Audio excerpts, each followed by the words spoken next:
Bonjour à toutes et à tous et bienvenue dans un nouveau numéro de Monde de Nerd. Aujourd'hui, on se pose une question en mode bac de philo. Est-ce que tenter de reproduire quelque chose à l'identique, c'est malgré tout transformer cette chose? Alors non, je ne parle pas de cloner votre chien décédé pour le faire revivre, mais de création artistique. Et dans ce domaine, la copie est vue au mieux comme un vague entraînement et au pire comme un bon gros plagiat des familles.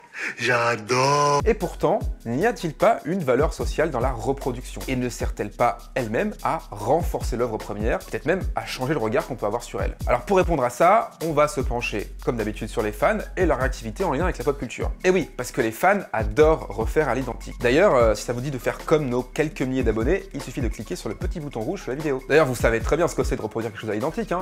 Vous qui, par exemple, quand vous vous ennuyez en cours, dessinez dans votre agenda du collège le logo de votre groupe de rock favori. Mais on verra que cette question nous emmène aussi dans des réflexions sur la création artistique et le rôle de la culture dans notre rapport aux autres. Allez, sortez votre meilleur scanner du futur, parce qu'on va faire rien qu'à copier.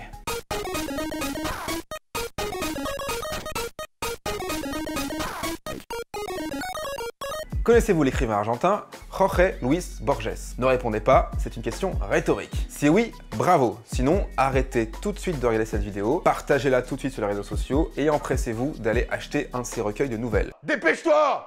Oui, j'y vais, mais vous me faites peur. Borges est un écrivain incroyable et inclassable qui arrive à allier style impeccable et imagination sans bornes dans des histoires aux concepts toujours très originaux. Citons par exemple ma nouvelle favorite, La Bibliothèque de Babel. L'auteur y imagine une bibliothèque infinie dont tous les livres contiennent toutes les combinaisons de lettres possibles, ce qui implique que ce texte y est inscrit quelque part. Mais aussi que le récit de votre vie, le futur de l'humanité et tous les romans qui seront publiés un jour, y sont aussi. Ça met le vertige, c'est normal, c'est le cas pour la plupart de ces histoires.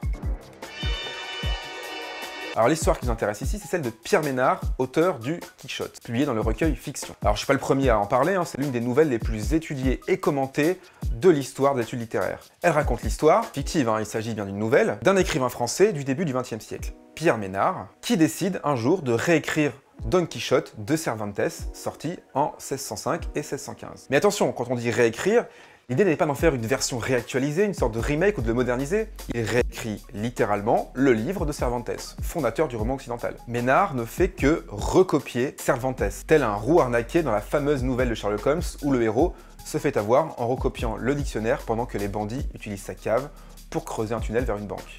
Toute l'astuce de Borges est de nous décrire le même livre, exactement le même, mais cette fois dans un autre contexte. Lorsque Cervantes écrit le livre, au XVIIe siècle, c'est un livre écrit dans le langage de son temps, d'une grande modernité narrative, qui parodie les romans de chevalerie à la mode. Lorsque Ménard écrit ce livre dans les années 30, c'est un livre au style volontairement daté, archaïque, ce qui en fait un exercice de style très habile. Borges sous-entend alors que cette copie conforme en devient presque supérieure à l'original, puisque Cervantes écrivait banalement dans sa langue maternelle. Tandis que pour Ménard, un Français du XXe siècle, cela implique de faire un énorme effort de recréation linguistique. Tout se joue donc sur le contexte de création de l'œuvre et sur le cadre social de sa réception. C'est pour cela que cette histoire est très commentée. Elle montre, par l'absurde et avec beaucoup d'humour, l'importance de ce que le public va projeter dans un objet fictionnel, en fonction de ce qu'il sait de l'auteur, du paratexte, c'est-à-dire tous les textes produits à propos du texte, et de l'intertextualité, c'est-à-dire les références. Cette nouvelle est souvent citée pour expliciter la question de la polysémie, c'est-à-dire la multitude de sens possibles d'un texte, mais aussi pour expliciter le rôle du contexte social de la création et de l'interprétation dans le sens qu'on donne à une œuvre. Prenons l'exemple des portraits peints à la Renaissance. À l'époque, les peintres, comme Rembrandt ou Rubens entre autres, peignaient des portraits de manière artisanale, au sens où ils répondaient à des commandes précises. Ils ne choisissaient pas les sujets, pas spécialement les couleurs, ni la pose, bref, ils faisaient simplement leur travail qui leur permettait de vivre.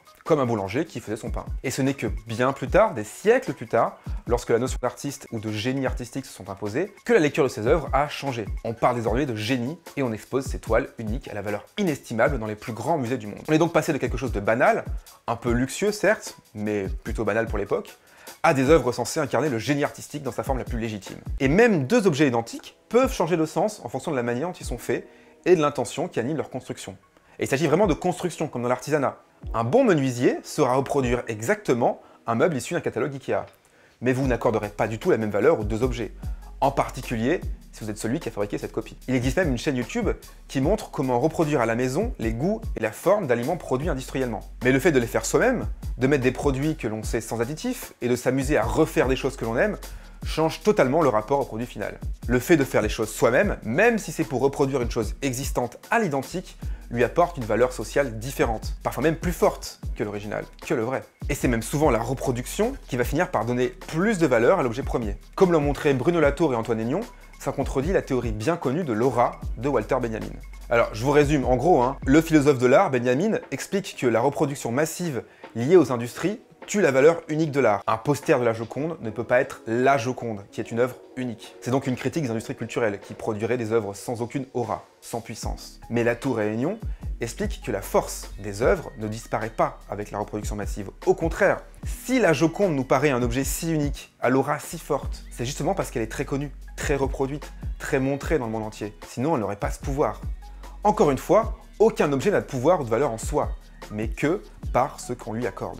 L'exemple typique, le plus étudié, est alors celui des fanfictions, qui changent le canon d'un univers pour qu'il corresponde mieux aux attentes des fans qui les écrivent. Par exemple, sachez qu'il existe de nombreuses fanfictions gays de Star Trek qui explorent la relation homosexuelle entre le capitaine Kirk et Monsieur Spock. Mais alors, on pourra évidemment rétorquer que les réinterprétations transformatives que sont les fanfictions sont finalement assez rares, même si de plus en plus nombreuses. La plupart des fans, même ceux qui font des choses, cherchent à coller au maximum à l'œuvre originale. Prenons l'exemple du cosplay.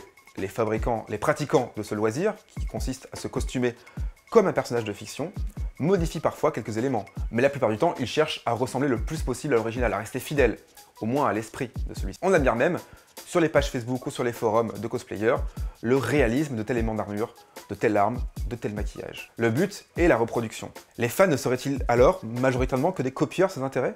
Are you mocking me? Are you mocking me? Stop it, you just do it again. He's trying to copy me. Just stop it.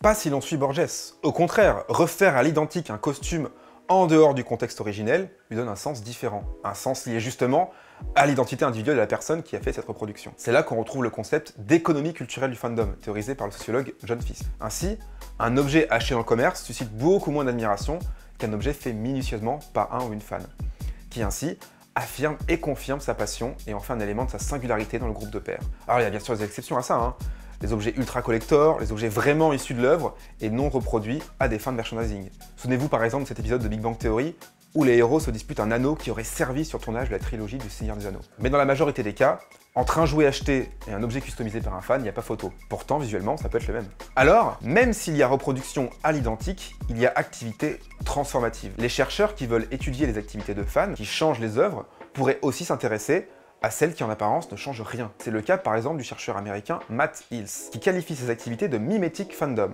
Il explique dans un article célèbre que cela sert souvent de point d'appui à tout un ensemble d'activités sociales, de projets communs, entre amis, et autres preuves de son engagement vis-à-vis de l'objet. Quand les fans refont une maquette à l'identique d'un lieu issu d'un monde imaginaire, quand ils reproduisent une arme issue de leur univers favori avec du matériel de récupération, ou même quand ils font un puzzle qui reproduit une affiche de film qu'ils auraient pu acheter telle quelle dans le commerce, ils fournissent un effort. Ils font preuve de compétence. Et chacune de ces créations uniques ont un sens spécifique qu'il s'agit à chaque fois d'identifier. Le meilleur exemple de ça, à mon sens, est la reproduction plan par plan de films. Là, on est typiquement dans un travail qui consiste, comme pour Don Quichotte de Ménard, à refaire la même chose, à ne rien changer, à garder les mêmes angles de caméra, le même montage, et s'ils le pouvaient, les mêmes acteurs. Et pourtant, c'est pas pareil, on le sait tous, mais c'est bien parfois de pointer les évidences. De nombreux fanfilms consacrés à la saga Star Wars inventent de nouvelles histoires, mais tout autant refont la même chose. Mais c'est pas pareil. Par exemple, récemment, un fan a reproduit exactement le trailer de l'épisode 9, mais avec un Apple II, ordinateur des années 80, qui ne peut afficher que des nuances de vert. Et c'est génial! Et ça en dit long sur le fan lui-même. Ça dit à quel point déjà il a du temps à consacrer à son goût, pour cet univers. It's been 84 years. Mais aussi qu'il aime probablement l'informatique, les vieilles machines, qu'il a dû grandir à une époque où les Apple II étaient plus répandus, et donc que cette esthétique a une valeur nostalgique pour lui, etc., etc. Les fans et les médias spécialisés en actualité pop regorgent d'articles à base de un fan reproduit l'exantique, etc. Un accessoire, un décor, une bande-annonce, une scène, ou même tout un film. Mais si c'était totalement identique, on n'en parlerait pas autant. C'est donc bien que ça apporte quelque chose, que ça plaît, et donne un sens nouveau à l'œuvre. On peut trouver plusieurs documentaires qui traitent de ce sujet. Tous montrent que ce qui est intéressant dans cette activité, c'est tout le contexte social qui les entoure, et ce que les gens font avec la pop culture, même reproduite la plus exactement possible. C'est pas du bête mimétisme conditionné, ou lié à un manque d'imagination, ou même du plagiat, mais c'est bien un exercice de style. C'est l'expression de manière bien spécifique et choisie des affects, et une volonté de faire des choses, de mettre la main à la pâte. Donne la pâte. Donne la pâte. Bonbon. Évidemment, c'est facilité et amplifié par la culture numérique. Une culture où le copier-coller est facile et peut conduire à des plagiats honteux, mais aussi à des manières différentes d'aborder la copie comme source de lien et d'expression de soi. Par exemple, le documentaire Fou de fantômes, consacré aux fans de SOS Fantôme, on y découvre des fans en train de refaire avec une précision incroyable les costumes des chasseurs de fantômes du film culte, mais ils s'en servent comme un moyen de faire du lien social, en échangeant les meilleurs trucs et astuces, et en se valorisant les uns les autres. De plus, la qualité de la reproduction fait qu'ils participent à de nombreuses manifestations auprès de jeunes enfants défavorisés ou dans le cadre d'opérations caritatives. La minutie de la copie est pour eux un élément fondamental de la qualité de leurs prestations et des valeurs de partage qu'ils portent. Mieux encore, on peut voir le documentaire Raiders, The Story of the Greatest Fan Film Ever Made. Celui-ci raconte l'histoire d'une bande d'amis qui, depuis leur enfance dans les années 80 jusqu'à aujourd'hui, ont refait plan par plan le premier film de la saga Indiana Jones. Ce documentaire est à la fois touchant et passionnant. Le film lui-même devient un peu secondaire. Parce qu'il raconte comment cette passion les a unis, les a conduits à faire des choses incroyables, que ce soit mobiliser leurs proches, et aussi comment cela a habité leur vie durant toutes ces années. On les voit grandir d'une scène à l'autre du film. On voit la qualité d'image changer au fur et à mesure qu'ils mettent la main sur du meilleur matériel de tournage. On voit donc des gens et leur vie marqués et rythmés par la reproduction la plus exacte possible d'un film qu'ils ont aimé. Ils finissent même d'ailleurs par envoyer le film à Spielberg et Lucas, mais je vous raconte pas comment ils réagissent pour vous laisser le plaisir de découvrir ça si vous l'avez pas vu. En tout cas, le film final est le même, c'est Indiana Jones, et pourtant c'est pas la même œuvre. C'est une copie qui porte en elle-même les traces de son processus de création, et celles-ci sont passionnantes. Ces exemples montrent à quel point refaire, reproduire, réécrire, ce n'est pas toujours copier. Ça peut aussi être raconter des vies, des contextes et des sentiments. Changer le contexte, c'est toujours transformer. N'ayez donc pas peur de copier si c'est pour des raisons honorables, et n'écoutez pas toujours Orson Welles, préférez-lui Pierre Ménard. Je me permets d'interrompre ce film parce qu'on se fout un peu de ma gueule. C'est du vol et du plagiat.